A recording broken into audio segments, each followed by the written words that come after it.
Good morning, everyone, and welcome from around the world.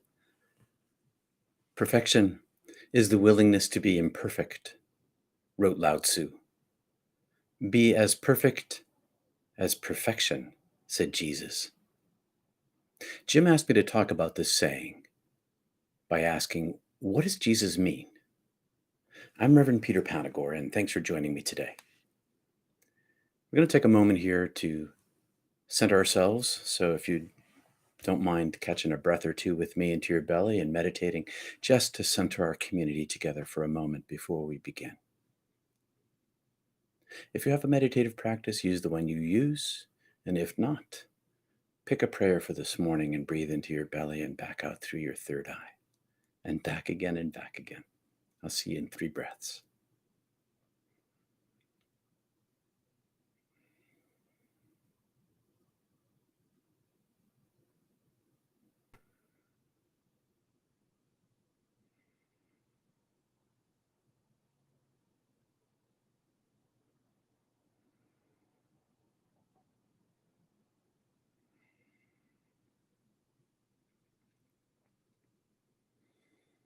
We're starting a half hour later today, and we will, going forward, at 10 a.m. Eastern Time for our friends in the Western United States, with the agreement of our friends in Europe.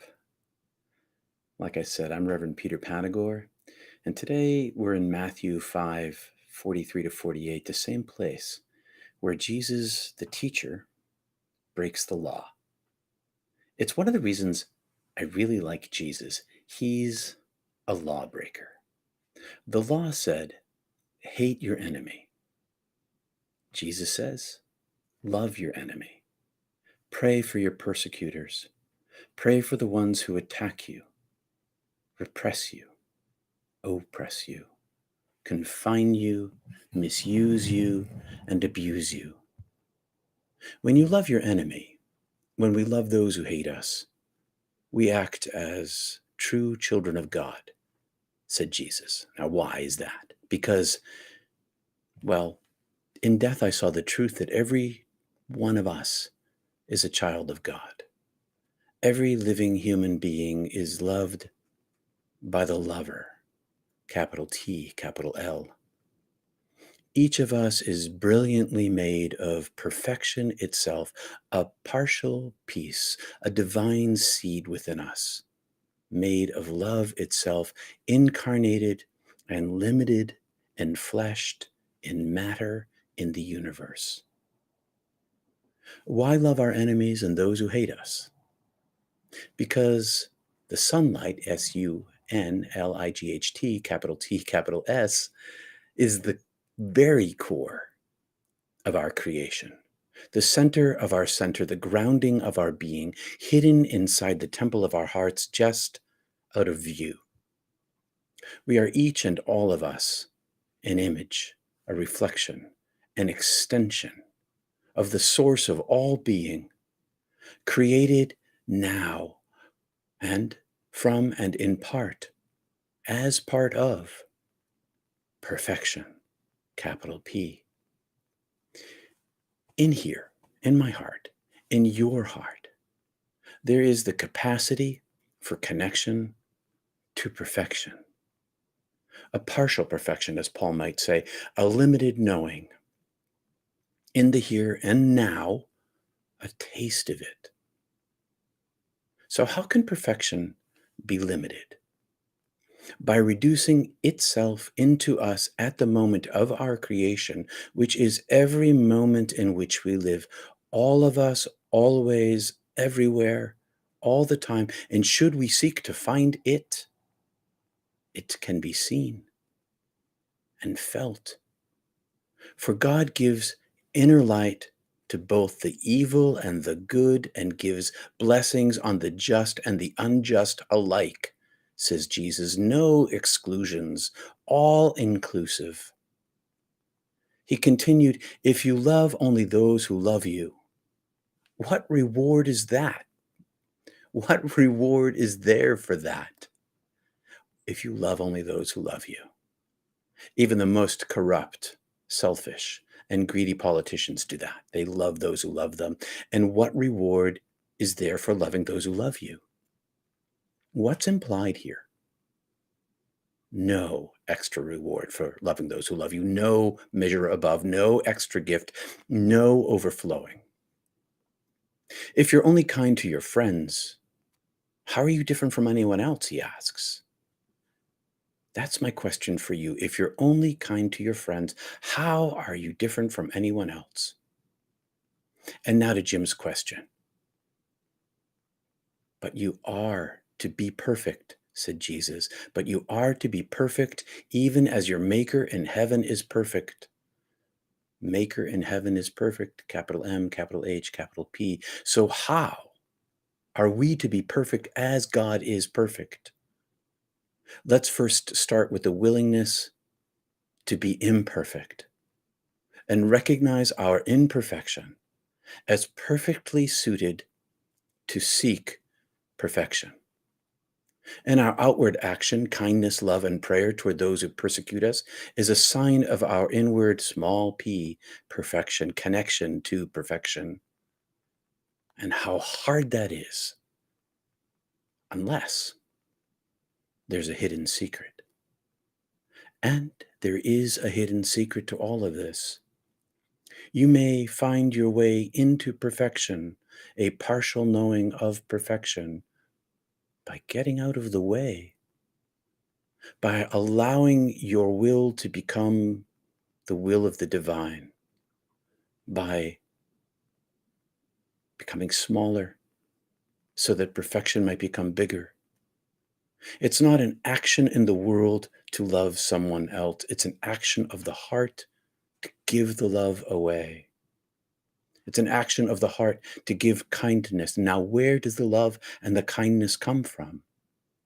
You can bring it forth yourself, or you can have access to the unlimited nature of perfection itself. To become perfect isn't to act with perfection. It's to be in the presence of perfection with a capital P. It's to allow perfection to live inside us, to remove ourselves as the blocker of it. Because the only thing that stands in our way between us and perfection is us. Now, it's never going to be attainable here in its perfect state of being. The only perfect state of being is in the divine itself in heaven. And here we get bits and pieces of it, partial perfections that arise in our hearts as a result of our connection to perfection. It's not our action in the world that creates the perfect, the following of the rules and the laws.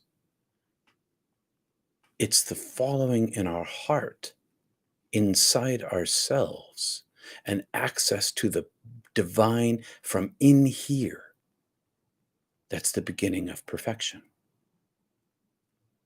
We reach inside ourselves for that which is we are in the image of God. We reach inside ourselves to the place of our origin where we are in the image of God. That is the beginning of our access to perfection. That very nature of our goodness, that very center of our being that is made primarily in and of itself by perfection, capital P, of perfection, and is still in perfection. All we need to do is access it, open our hearts to the presence of it, to practice the presence of it.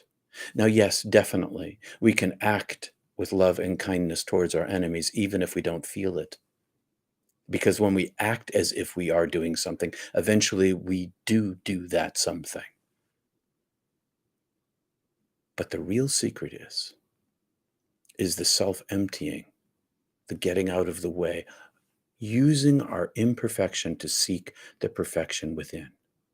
Not grasping it, not holding it, not owning it, simply being in the presence of it. That's what the practice of centering prayer is all about. That's what we aspired to in our 3 breaths as we began this time together.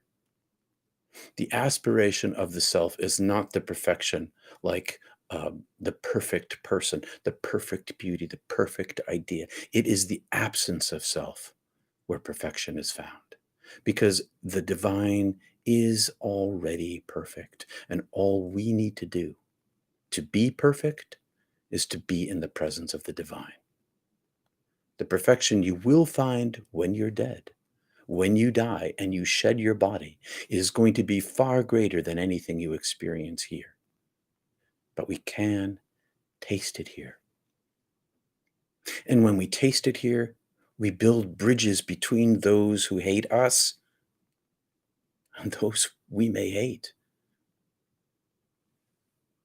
We live in a time of great brokenness in our nation, America, and in the world. But here at our nation, there's so much hatred, so much enemy talk. How do we find our way to bridge the gaps between us? We go within. We seek the perfection inside ourselves that is not our physical self, not our character or our personality. It's the divine image out of which we are made. And when we connect to that place of perfection, then we begin to see it inside ourselves. And then we begin to see it in others, because as Jesus said, the sunlight falls on the good and the evil. The blessing is inside of everyone. No exclusions, no exceptions. We don't have to like our enemies. We don't have to like the people who abuse us. We don't have to take their abuse. We can leave or even fight back if you have to, just to protect yourself. But we can love them and not hate them. We can find the perfection inside ourselves and see the light inside them. And when we do that, it removes the hate. The hate can't exist where there is that kind of love. In the presence of the perfection that you will experience when you die, beyond your imagination, beyond your ability to conceive it here and now, you can taste that here and now by getting out of the way.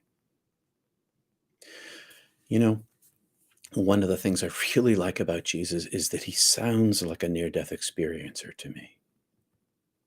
He sounds like my experience when I died, where I found perfection. But the perfection that I found on the other side was not mine. The perfection I found on the other side was the divine being itself, radiant of love and intellect and beauty. Perfection of intellect, perfection of beauty, perfection of healing and wholeness, perfection of love, perfection of adoration and presence.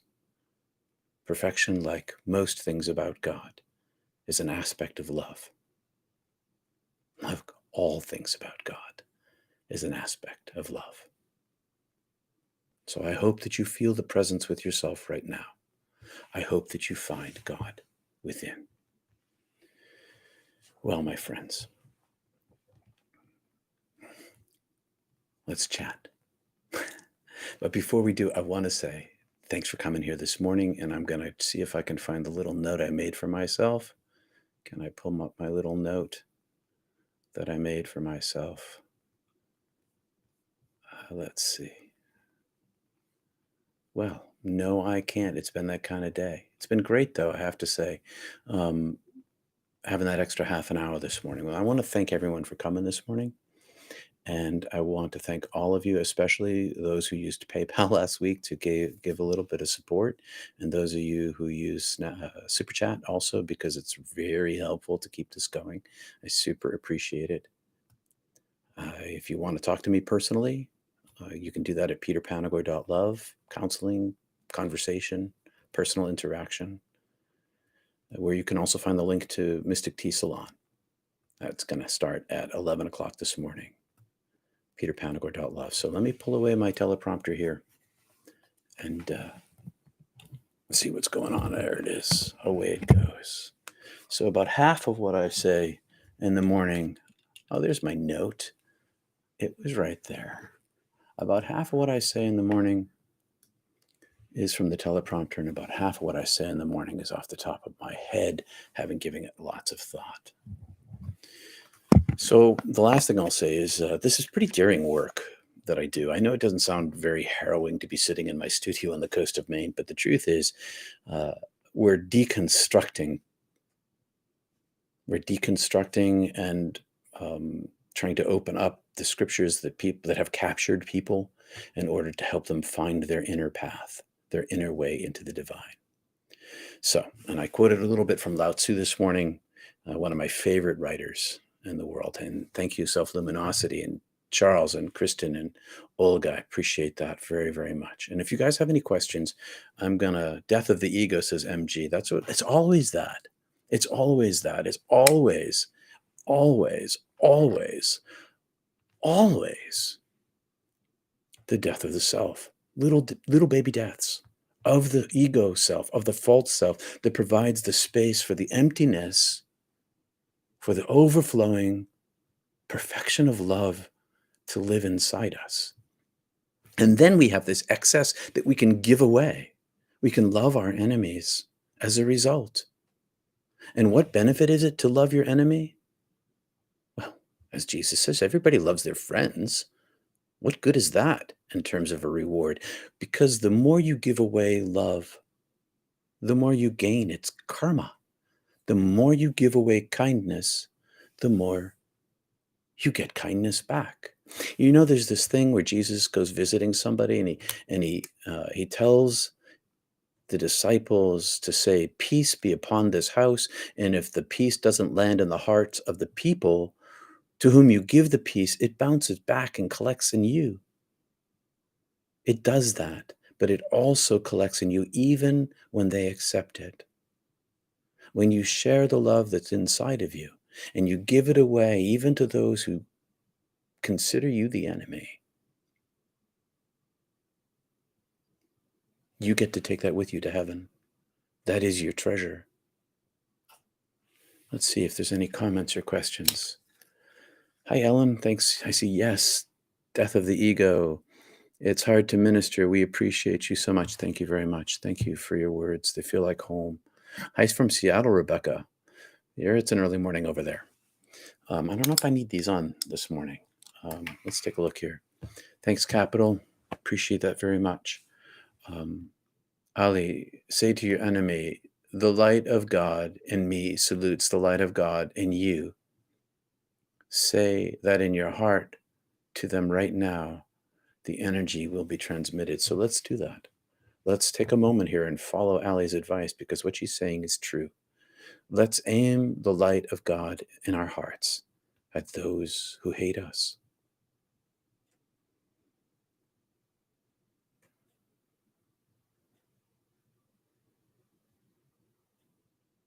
Thanks, Meg. I appreciate the making for you showing up at this space and sharing spiritual wisdom live. Well, thank you for saying that. Anybody have anything they want to talk about? We don't have to hang around here. That's the whole time. We can, if we have stuff to talk about, it's good to talk about it. But if we don't have stuff to talk about, we don't need to. I see 58 people here this morning. That's good. Thanks for coming. It's like a small church congregation in some town that's not church, because this is not church, and we are breaking down the rules. We're breaking the laws of church, basically, by talking about Jesus the way we do, which is seeing him as a mystical teacher, because he sounds like one. All right. Love rains down on us always. The love shines, says Mary. Erica, I'm not a fan of the government there anymore, but I love all Americans. Thanks, Erica. I appreciate that. Oh my gosh. Compassion makes it easier to love those who hate you and who you don't like. Yeah, having a belly full of compassion makes a huge difference. It makes a huge difference. And you can find it if you seek it. It's this great thing. You can find it if you seek it. I'm So not into churches as usual. Hi from Harwich. Hey, hey, Cape Cod. Yeah. Um, Family's got a home in South Dennis, not far from Harwich, where my parents live. Brothers in P-Town. Harwich, Cape Cod. Nice place. Got friends there too. The truth sets us free. Namaste, brother. From Oklahoma, Brother Ed. Good to see you here today. I actively try to pray for those who have offended me and hurt me, and I really mean it. It's soothing. Yeah, it's when we actively pray for those who hurt us, when we actively pray for those who cause us harm, it really does soothe us. It helps us forgive them for the pain that they give us. And so then we don't have to carry around the pain anymore, the anger anymore that burdens us. And we don't have to be burdened by that. Praying for those who hate us really does help us as well as them.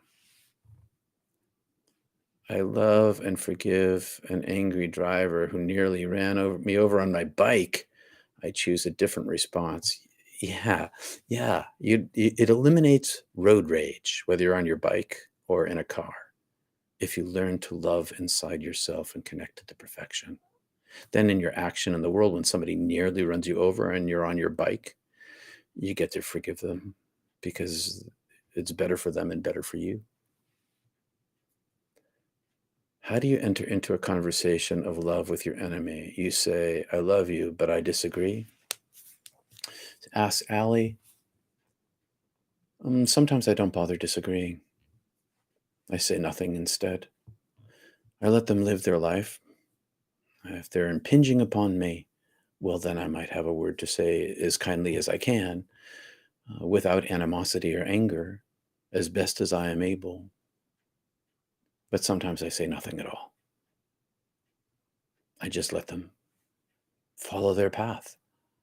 Because ultimately, and it's all about the ultimate here, ultimately, when they die, they'll find the love on their own. I know that they will. And so I have no reason to force them to think other than they are.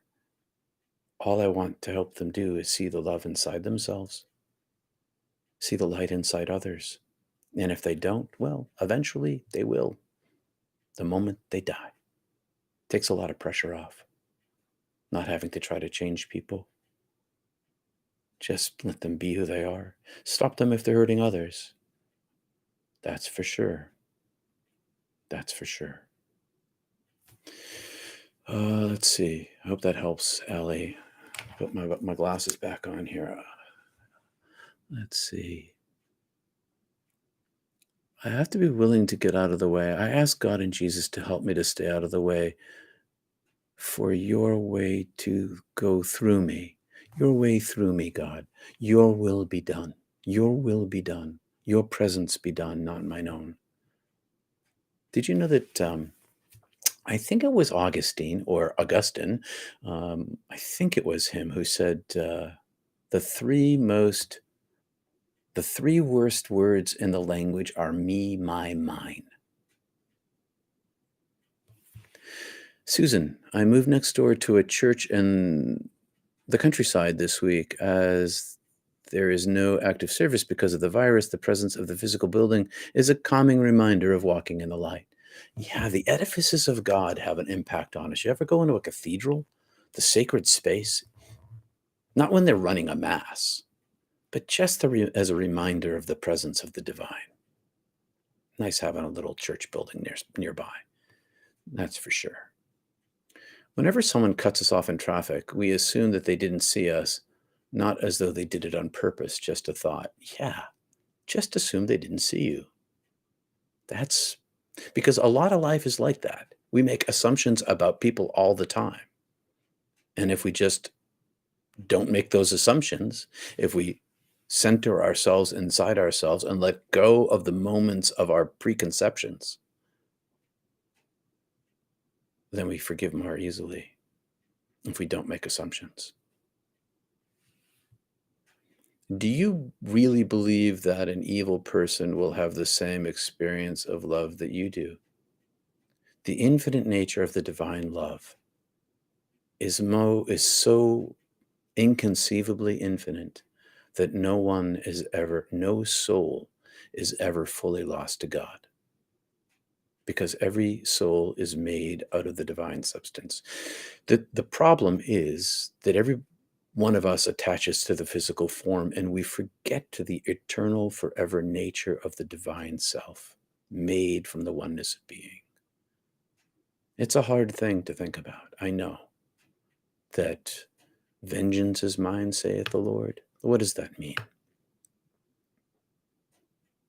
That means God, that in my experience, is that God can cleanse us of our sins if we repent. When I was dead, I was cleansed of the wounds that I caused others because I turned my heart to look upon the face, who has no face, of the divine through love.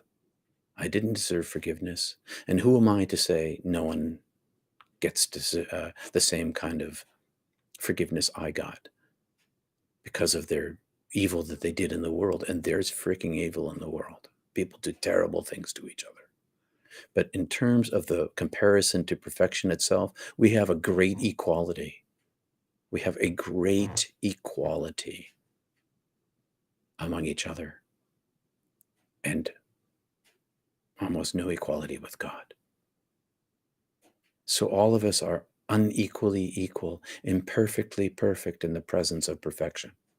And that perfection has the capacity to lose no single soul ever, forever, for eternity. That doesn't give carte blanche to be evil, to do terrible things, because you do collect the suffering you give away. There is karma. I hope that helps. I try to understand where my enemy is coming from and understand that they're doing the best that they can. It doesn't always work for the most part, but it brings me peace, says Vicky. That's very helpful, Vicky. The thing of it is, if you connect to the perfection inside yourself, then all you need to do is see the light inside the other, to see them as yourself. That's what that whole namaste thing is all about. The light in you sees the light in me, and the light in me sees the light in you. In a practical sense, in a practical world, yeah, it's kind of hard. It's kind of hard when your emotions are raging, because we're still biological animals, and our adrenaline gets rushing, and our wounds get opened. Our emotional wounds that we carry get opened when our buttons are pushed, when we're triggered, and we do get triggered. So take a moment to take a breath and center into your place of peace inside yourself, which happens to be in the second chakra. Center into the peace inside yourself. Again and again and again if you have to, which I sometimes do when someone gives me a really hard time. And then I find it, and then I can be in it, and I don't have to project it back out again. And then eventually my emotional triggers kind of dissipate and my adrenaline goes down, and then I'm back in the center of peace again. But it takes a little bit of effort for sure. Some in the head, some in the heart, some way down here in the peace. And it took my second NDE, says Brother Ed, where I met my dead wife, that I started to forgive God for not letting me save her in a sailboat accident. Forgiving God. That's a powerful thing. People are pretty angry at God half the time. Why'd you make me suffer? Because here's the thing, in perfection, there is no suffering. Access this. This is every week I say the same thing. Access the presence itself, and you will find your way. That is the narrow gate that Jesus speaks about. The narrow gate is the presence inside yourself and finding access to it. And then living in the hard world of harshness here as you try to find perfection with that. And the perfection you find with that is simply getting out of the way of the perfect presence and being in the presence of perfection. That's how it works. And then it leaks out into life, filtered through our own character and our own triggers and all the rest of it. So we're not called to be perfect in the world. We're called to be in communion with perfection. And then that creates as much perfection in the world and in us as we can bear. Be in communion with perfection. Thanks, Connie. And thanks, Jan. I appreciate it very much. Thank you. It helps a great deal. What is the revelation of we wrestle not against flesh and blood? Yeah, we wrestle not against flesh and blood because it's never about the body. It is never about the world. We wrestle not against flesh and blood. It is never, ever, ever about the world because this place is totally temporary. The 13 billion years of the universe, temporary. Everything in it here is temporary. Temporary means in time with a beginning and an end. Everything is, for us, the flesh and blood. We struggle not against the body. We struggle against the ego in order to be in the presence of the divine. That's how I take that. The struggle isn't with the flesh and the blood. The struggle is with the ego in order to eliminate it or weaken it to be in the perfection of the divine. We struggle with the idea of ourselves. Glad you got that relief, Brother Ed. Yeah, me too. Connie, such a freedom and forgiveness. Our ego gets in the way. You gotta lose the ego, then you can learn to love and forgive. Yeah, our ego totally gets in the way all the time. So much stuff. Our ego gets in the way. Thanks for these reminders, dealing with the triggers. You skipped over my comment. Sorry, John. So I'll try to forgive myself for feeling the hurt of that, thinking that you just lost your place in the list. Yeah, I lose my place in the list. The list moves. So, John, pop me up a question. Pop me back that question, John, so that I can see it. I don't always see everything because the list is in motion, and I am dyslexic. And things that are in motion on pages, they're harder even than things that are fixed on pages. So a little thing about forgiving yourself. I forgive myself my own dyslexia. And so, John, if you can pop that back up again, that'd be cool. Boy, this has been a powerful message. So hard to love our enemies. It's so hard, especially when they're torturing you. Now, I had a friend. Okay, when I was in divinity school, I had a friend from South Korea, not North Korea, South Korea. But he grew up in a time when South Korea was kind of totalitarian and authoritarian, and he was taken into a prison cell for 6 months. This guy has his doctorate now from Yale. 6 months, chained to the floor and beaten on his feet with a bamboo rod. Imagine that kind of persecution. How do you forgive that kind of torture? The only way I can think of is going inside to the divine presence and clinging to the love, giving him the power to forgive his torturers. Imagine that. John, let's see if you pop that in again. Yeah, there we are. When we have an experience of hurt by someone else, it's our experience which is what we can then forgive in us. Yeah, okay. So when they hurt us and we have the experience of forgiveness, we can forgive them. Let me read that over. When we have an experience of hurt by someone else, it's our experience which is what we can then forgive in us. We can forgive ourselves for having the experience. We can forgive the experience that we have inside ourselves because it's an emotional trigger, maybe. Because really it's not the experiences, the negative experiences that cling to us, it's the emotional memories that cling to us. And if we can forgive ourselves for having that response, then maybe we can release it and release them in the process. Is that what you mean, John? When I've forgiven a big hurt, it was a relief, and then could see the bigger gift for me.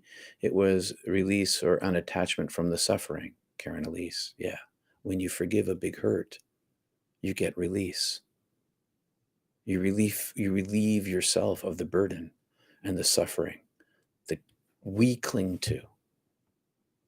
We don't have to cling to it. I have be in communion with perfection, not to be perfection. What a perfect way to look at it. Very freeing, Beth. Yeah, that is the secret truth. You don't have to do any of these things in your spiritual life. You don't have to learn to act in a loving way if you are in connection with perfection. It's the connection itself that provides the mechanism, the modality of delivery of the peace to others. That's how it works. That's how Jesus could say on the cross, "Forgive them, for they know not what they do." Forgive them, for they know not what they do. And where did he find that thing inside himself? Right in the center of his being.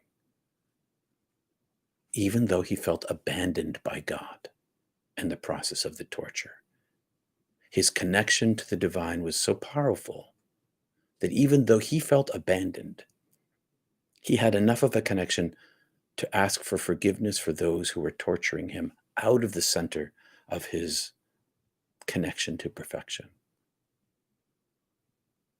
So it's not about always feeling the perfection, because this isn't always about feeling the presence of the divine. The connection is deeper than our feelings. It's deeper than the buzz that you get in the presence of others, because that's just another manifestation of the veil. This divine perfection, this is deeper than our bodies. This is deeper than our minds. This exists before our bodies exist. There's that Zen koan, "Show me your face before you were born." This is your face before you were born. This is the place of the connection to perfection. And that's why when we get out of the way, we practice getting out of the way, getting out of the way, getting out of the way, getting out of the way. That's why it works. Because we're no longer relying upon ourselves, our physical selves. We get to rely upon the perfection itself. I hope this is all making sense, people. Let's see, perhaps, let's see. Thanks, John. Wow, how can you love that person? Wow, yeah, no kidding. How can you love the person? And my friend, I could name him, but I won't. Last I knew, he was a professor at a university in Connecticut. But I knew him years after that had happened to him, 10 years anyway. And he told me that he forgave that person and no longer carries the burden of anger. When we forgive another person, when we love our enemy, we release ourselves from the emotional burdens we carry for the pain that they caused us, even great pain.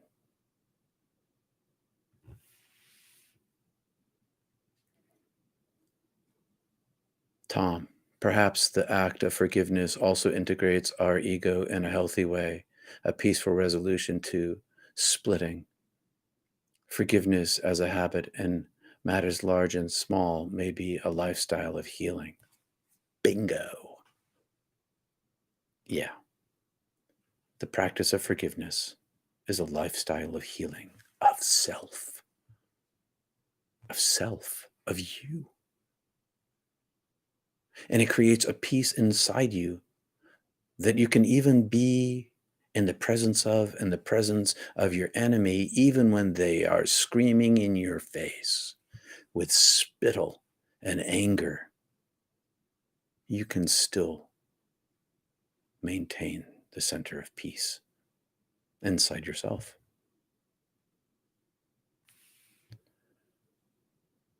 Let's see, I am missing things here. It's skipping pretty fast. Back to the glasses. And those who do not respond say a prayer that the light will enter them, and it will. Yeah.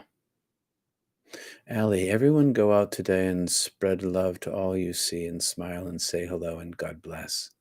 And light the world, ignite the light inside of everyone you meet.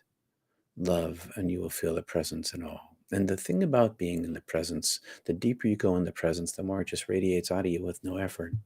Yep, go out and bring love into the world. And when you bless those that you meet with the light itself, but in the process of the practice of prayer, it becomes manifest inside you and radiates out of its own accord. It's the woo-wee of Lao Tzu. It's the not doing aspect of spirituality. When we get out of the way, it flows through us. And we behave in a way that is kind, or kinder anyway. Paul Tillich says, Tom seemed to hint at the center act of ultimate concern and courage to be. Yeah, Tillich is always talking about the same thing I am. I'm always talking about the same thing he is. Because all mystics talk about the same thing. That's why I recognized it in Jesus. He's talking about the same thing. It's like Frank Sinatra, my favorite thing. Doobie doobie do. You be and then you do. You be and then you do. You be inside yourself in connection, and then you do in the world according to your connection to the inside, the ultimate. If we are in the place of great torture, Karen Elise says, do you think the divine takes over and brings us to a beautiful place, so have the ability to rise above the torture and be in a place of love for the one torturing us? I suppose that that's true. That's what happened at St. John of the Cross. St. John of the Cross, this dark night of the soul, happened when he was imprisoned in another Catholic monastery, where they locked him in a cell and tortured him. Light deprivation, no interaction, little food, actual torture. And in the darkness of his abject suffering, he found the divine light. So yeah, you can rise above the suffering. That's what we do all the time. That is one of the things about spirituality that's so disturbing to so many people, is that suffering leads to the cracking open for the light. As that famous Rumi, the light gets in where the crack is, wrote Rumi, or words to that effect. You have to see Christ in the other, not the person, and then you forgive them because we are one. Exactly. Marina. Yes, exactly, Marina. Simone. And you get to see the Christ light inside the other by putting on the consciousness of Christ, which is exactly what we're talking about, which is getting out of the way of the will of the divine to be love inside you. And when love is inside you, when the Christ is inside you, when the consciousness of the love is inside you, then you see through those eyes. And when you see through those eyes, you see it in the eyes of others. It's a side effect, an after effect, and it's all from the interior. I think if you understand the ripple effect, you can understand forgiveness a little better, says Vicky. Yeah. What's that John Prine song? It goes, you forgive me and I'll forgive you, and we'll both forgive each other till we both turn blue, and we'll go fishing, and we'll go fishing in something in heaven. You forgive me and I forgive you, and we both forgive each other till we both turn blue. We both forgive each other until we're dead. Because forgiveness is love. Perfection is love. It's all this one thing. I say it all the time. It's oneness. All of these things are aspects, fragments of the oneness of being. Access one, and you access them all. Relationships offer great opportunities for forgiveness and growth. Oh yeah, especially really close relationships, because the closer you are to people, if you're married or unmarried, and you have a very close relationship with one person or many people, it's always the people that you love that you hurt, and that's just the way it is. It doesn't matter if you're spiritual, it doesn't matter if you're mystical. That's just reality. And so it's a great opportunity on the ground level of your personal life to practice forgiveness, and it's not easy. It's not easy.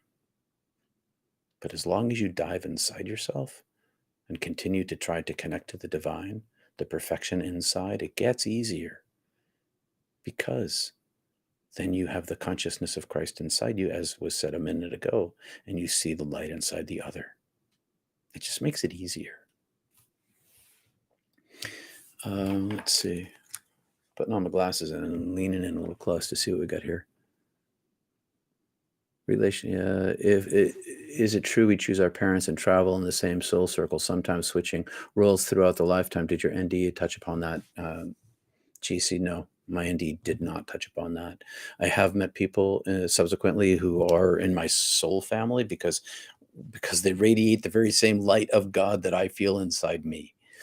I feel like I've known them forever. Did I choose my parents? I chose I can say this. I did make a choice on my first near-death experience when I was coming back into this world. I chose the entry point of my life. I had agency, is the term. I had some will of agency when I asked God, can I come back? And God said yes. And then I had a will of a choice of my entry point. Do you choose your parents? Don't know for sure. But I know that I had choice. I hope that helps. I try not to say stuff I don't know. That just gets me in trouble if I do. And you know what? It's sort of like, to me, it's sort of like wanting to know what my past lives were like. Did I choose my parents? Does it matter? Can I change it? Does it help my understanding? Does it make me more connected to the divine? That's really more important to me. It's more important to me to forgo all these questions that I can't answer for myself, because I wondered that too. And I can't answer that for myself. So rather than focusing on the things I can't understand, I focus on the one thing that I do understand. And what I do understand is that if I live my life in an ever deepening connection to perfection, then that comes through me in my world, no matter where I am or with whom I am, no matter who my parents are and what abuse or non-abuse I suffer. My parents were not abusive, but I live in a world that is.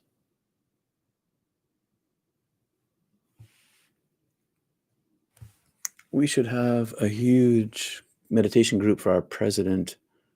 Those who don't like him, send him love. And those who love him, send him love, I should say. Those who already love him, send him love. You say that, and I say that too. I think it's always good to pray for people who are in power. It's always good to pray for people who are in power, if they're your enemy or not. Oh, forgiveness seems like the perfect way of stepping out of your own way, lessening the ego that shouts, I am offended and angry. And instead, you acknowledge the oneness and the fundamental love. Yeah. Thanks, CG. GC. Thank you. Yeah. The I am offended and angry. It's really hard to be offended and angry when you no longer have attachment to yourself. You know, it's one of the things that it's a side effect of near-death experience that I have anyway, and I didn't ask for it. It just happened to me. So don't think I worked my way through this, because I didn't. I'm really hard to offend. I'm really hard to offend. I mean, I've been offended a few times in my life since then, but it's really hard to offend me because I'm not Peter. I live as Peter, but it's not who I am. I am a divine soul inside this flesh and bones.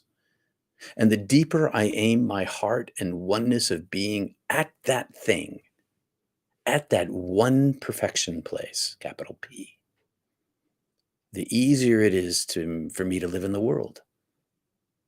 It's funny. The easier it is for me to live in the world, it comes not as a result of my efforting in the world. It comes as a result of my efforting out of the world. It comes as a result of my efforting toward the perfection. And when my ego continues to be reduced, I'm less offended. And if I do get angry, the anger dissipates more readily, more quickly, because I am still in a mammalian body with all of its biochemical responses. No doubt about that. Forgiveness is a habit of matters large and small, maybe a lifestyle of healing. I read that already. Oh, that's because MG quoted Tom. Right. The butterfly effect, says Connie. Yep. You bring a smile to someone's face, and you never know how that's going to play out in their life and lead to the next smile in someone else's face. There are no enemies, says Rebecca. Only wounded souls. Hurting people hurt people. Yeah, that's right. There are only wounded human beings in the world, wounding others because of their pain. And when you access the perfection, that becomes less of a burden.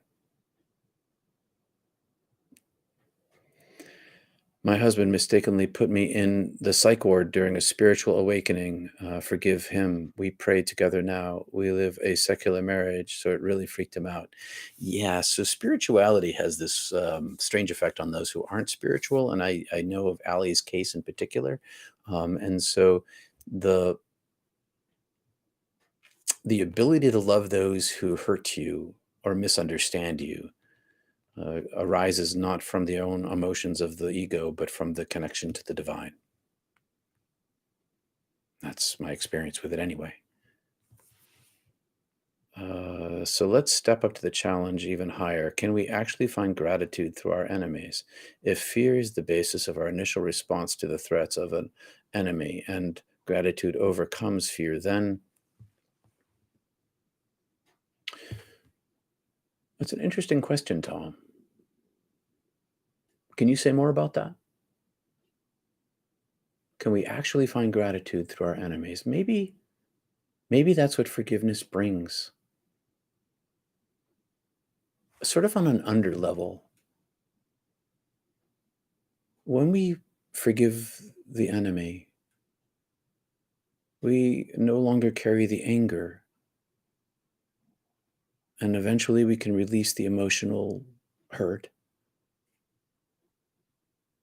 And then we can find gratitude for the growth of our spirituality. Because the more we practice this, the better we get at it. And the more gratitude we can have to the divine who helps us see this way. Perhaps. A couple more minutes here and then I've got to go because Mystic Tea Salon's going to start at the top of the hour. And you can find a link for that if you want to continue the conversation. And what we do in Mystic Tea is we provide a space for people to continue the conversation, but also to talk about their own mystical experiences to normalize mysticism of normal people. And lots of people have mystical experiences. I've talked about that in the past on other videos. Connie, well, there are some politicians that should have NDEs themselves, just saying. Yeah, everybody I know who's had an NDE comes back with a very different perspective of life, and they radically change as a result. How do I open the third eye? Is it possible, Tamara? Yes, it is possible, and yes, you can. All you need to do, is stare at it without your imagination. Just hold your mind in the third eye with your meditation life. In your meditation life, instead of flipping around to different prayers, stay with a single prayer. And in your meditation life, with every single in breath and exhale into your belly, keep your mind focused here. Just place your mind here. No expectations, no imaginations, no seeking of seeing anything. You keep your mind there and it will open. It has for thousands of years for everyone who's ever practiced it, and I am one of them. If you want to learn more about it, we've got meditations on. I think I have a meditation on that very thing on my YouTube channel. I've got about 5 minutes before Not Church begins. There are some glory tribulations. I'm going to rewatch this and take it all in. This has been a very thoughtful morning. Great, Karen. I do try to make people think. That's my goal. I try to make people think instead of just believe. Because when you begin to think and you begin to question your own beliefs, that's the opening for the opportunity to be in the presence of the divine. That's what Jesus was breaking the law. He was the lawbreaker. The law said, hate your enemy. Jesus is breaking the law. He's like, no, think differently. Love your enemy. So yeah, I try to make people think, and I'm glad this is helpful. That's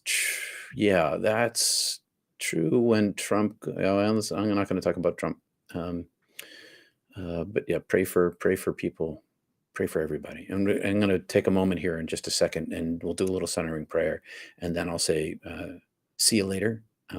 And I'll see you next Sunday. Thanks for coming this morning. I appreciate it very much. And for everybody who gave a little donation, it's super helpful. Keeps me going here.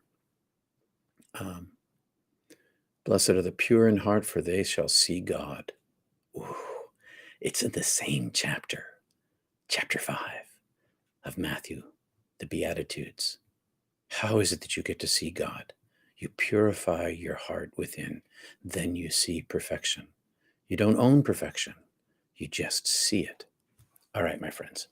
I've tried I've tried forgiving a family member who put hurt on me as a child, but I still go into fits of rage at them internally or when I'm alone. We can talk about that. I can help you with that problem. I can help you learn to stop your mind from repeating the same story over and over again if you choose to practice. So the way you stop the story is you replace it with another story. Meditation is all about that. Maybe you might want to book an appointment with me because I'm out of time this morning, and I'm going to spend a moment here. Merci beaucoup, says Ali in Canada. Thank you all for coming. Let's take a moment here, and then I've got just about a minute. So a couple of breaths together. If you like this video, like it, subscribe, please. That helps a lot. And if you want to catch up every week, I have an email that goes out through peterpanagore.love.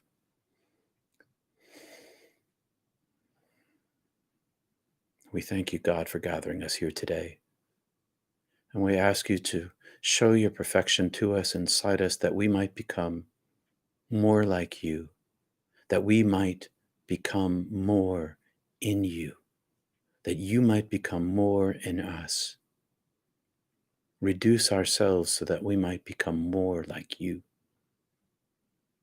Help us find the presence of your perfection in every time we breathe, in every meditation we pray. Be present to us and give us this gift of yourself. That's all we ever want is you. Amen. Thank you, everybody. I've got a minute left, so I'm going to say fairly well and take a whole second here to give you peace. And thanks, everybody, for all your support. See you soon. God bless you all. Amen. Peace and love.